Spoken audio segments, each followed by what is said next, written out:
Après plusieurs années de lutte syndicale, de patience et de persévérance pour rendre à la fonction enseignante sa dignité à travers le projet Un enseignant, un toit, l'Union démocratique des enseignants du Sénégal, UDEN, a obtenu gain de cause avec la remise de 92 extraits de plans à des camarades syndicalistes attestant leur titre de propriété d'un terrain à Mbour 4.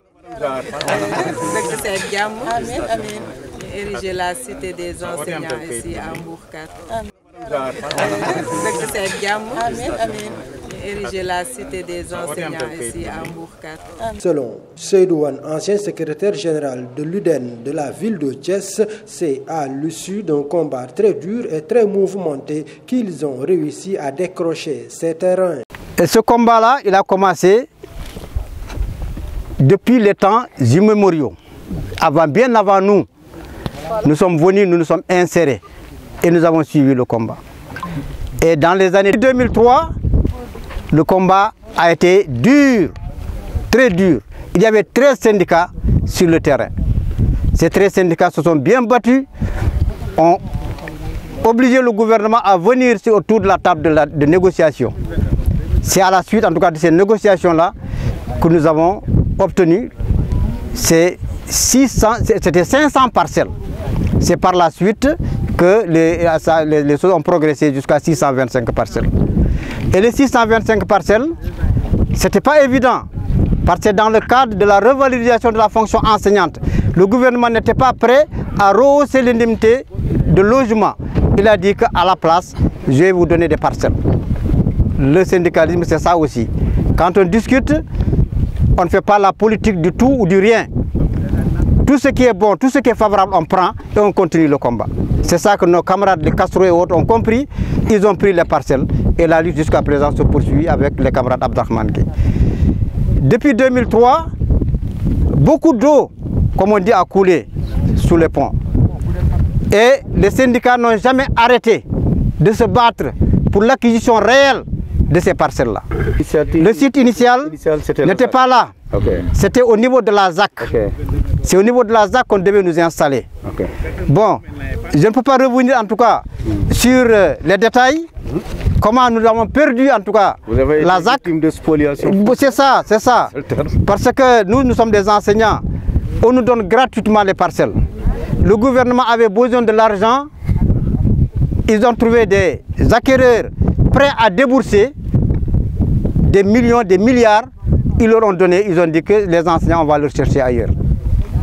C'est ça qui nous a, c'est ça qui a fait que ils nous ont délogés de la ZAC pour nous amener à Diassap.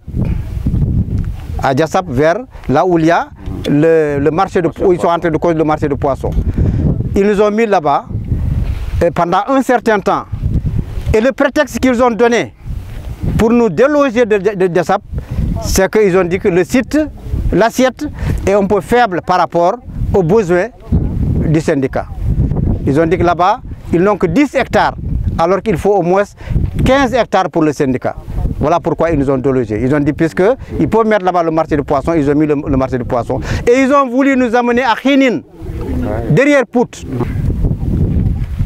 C'est aujourd'hui, alhamdoulilah rabbil alamin, que les choses aussi, on peut dire, c'est réalisé. On va faire ici une très belle cité des enseignants. Vraiment, voilà, virtuellement, ça pouvait être un peu plus long, mais de manière ramassée, et l'historique, en tout cas, de ces parcelles-là. Pour l'actuel secrétaire général de l'UDEN de Thiès-Ville, la date du 14 juin 2023 est une date historique pour le syndicat. Oui, nous sommes là aujourd'hui dans le site de Mbour 4 Extension, en compagnie du bureau exécutif national conduit par le secrétaire général national Abdrahmane Gueye.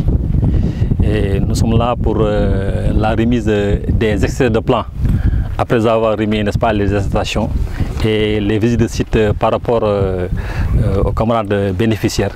Nous sommes là aujourd'hui, mercredi 14, pour la remise des extraits de plans. Une date historique pour l'UDEN, parce que ce protocole date depuis 2003 Et vraiment, nous avons traversé beaucoup de péripéties avant, n'est-ce pas, d'entrer en possession de nos parcelles.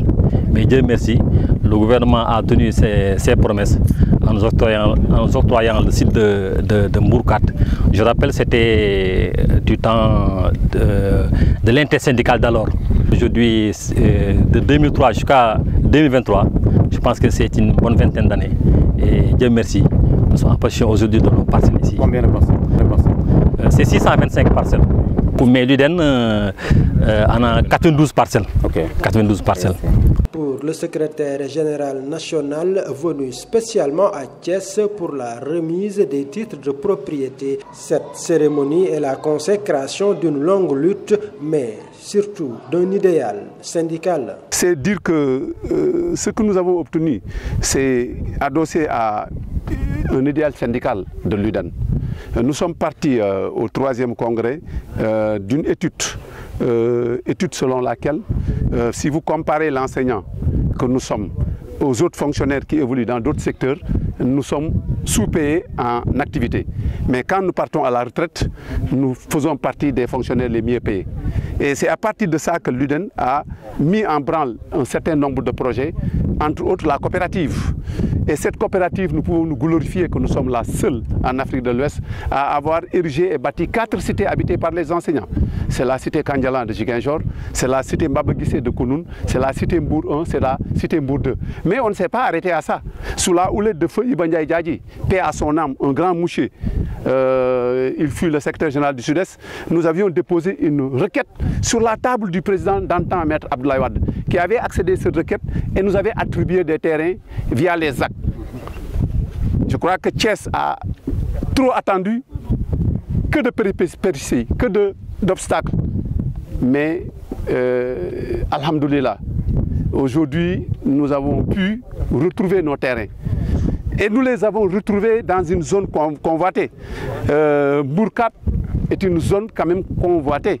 Et je crois que nous allons continuer à asseoir cette politique que nous adossons à une étude faite au sein même de l'UDEN, mais aussi à une forte recommandation de l'UNESCO selon laquelle l'enseignant fait 90% de son travail à la maison. Et je crois que c'est fort de toutes ces raisons-là que l'UDEN va continuer à accompagner ses mandants pour qu'ils puissent partir avec un toit à la retraite. Et